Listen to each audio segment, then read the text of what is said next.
Hello everyone, I'm Nika and I'm currently studying business management with Open University.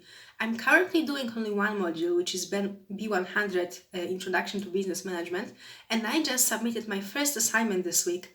And in general, I'd like to talk to you about my experiences with Open University within this first month of studying.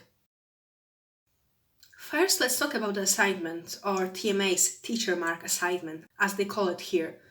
Was my first assignment difficult? Objectively, no. But did I struggled? Yeah. And let me explain it to you. So this first assignment consisted of two parts. The 10% of the assignment could be gained by writing a comment on the forum, and 90% was a case study.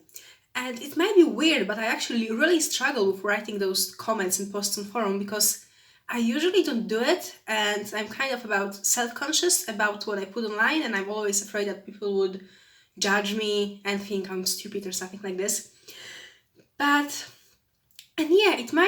It seemed like a very easy task, write a post on forum, but I really struggled with that, and I think I overthought my posts. But yeah, I did it, and I hope it gave me like a free 10% for my assignment. The remaining percent of the assignment was a case study, and I don't think it was a very difficult case study, but I've never done anything like this before because I studied before at university, but I studied engineering. The only piece of academic writing I did before was like a lab reports, and I've never really done anything like case study.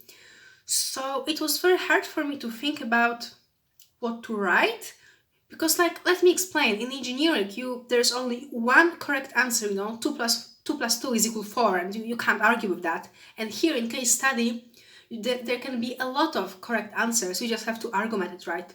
So that was a bit tricky for me.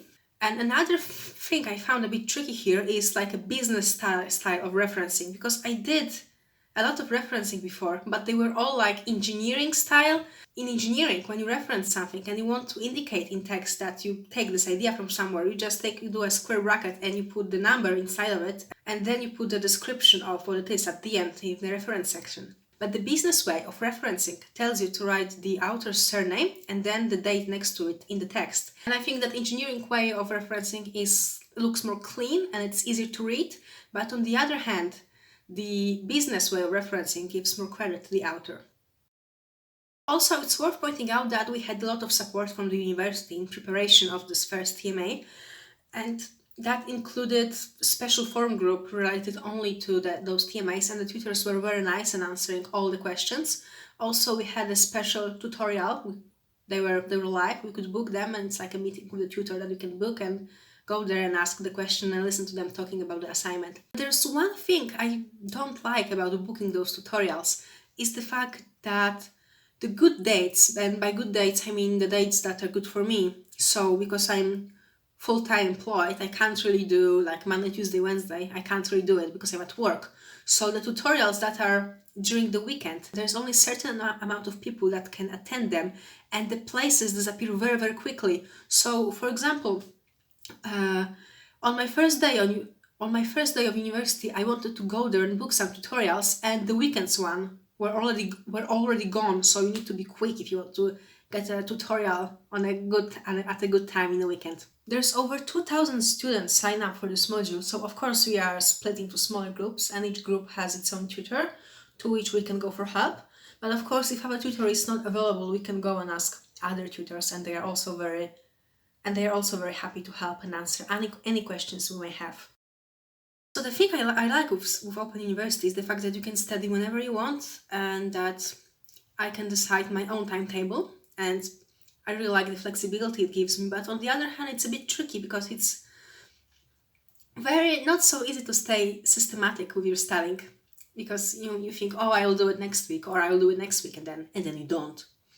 So university is trying to help you with that, and then they provide you a study planner which pretty much tells you what you should be doing next week, and I think it's a good idea to follow it.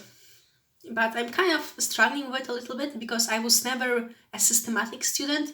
I usually was doing nothing the whole semester, and then I would activate 2 weeks before exams, and then I would cram and study a lot, and then I would go to exam and pretty much end up with good marks anyway, so I would keep doing it. And Open University is kind of not allowing that, and it forces you to study systematically. So we just finished the book 1, and as you could see in my previous videos, there was 7 of them, and we started the book number 2. And I can tell that I found book 2 way more interesting than book 1, maybe because the first one was just kind of general introduction, and book 2 is more specific, and that one talks more about the HR stuff. So overall, after this first month, I think it was worth doing it, and I think it was worth the money.